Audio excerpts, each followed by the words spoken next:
going viral. Kailangan ko tuloy ayusin yung gulo na ginawa mo with Katya. Tinanggal ng EFC ang account nila sa atin nang dahil sa'yo. Pero ilan kaya yung account nila? At kailan ka pa natutok sumagot sa akin ng ganyan? Ha? Ever since na nalaman kong anak mo si Zep. Totoo po ba yun? Zep? Si Zep ang bunga ng ginawa mong kabastusan sa akin! Ako ang masama? Eh di ba ikaw ang malupit? Ikaw ang nananakit sa sarili mong anak. Come on! Akin si Zep! Zep! Zep! Zep! Naalala niyo yung video na kumalat tungkol kay Katya Carida? Ako yung nagpakalat ng video. Sasabihin ko sa inyo yung totoo.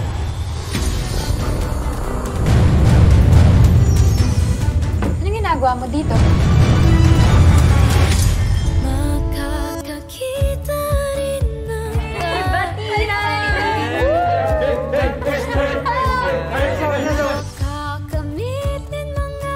Palugin na ba yung cafe kaya namimigay na tayo ng flyer sa kalsada at nakasuot ng ganyang costume. We, palugin na. Dapat mag-isip tayo ng gimmick eh. Benefit concert! Kakanta ka? Ba't hindi? Gagawin mo para sa akin yun? Ganyan pala itsura ng ngiti sa'yo, no? Ba't di mo parating gawin?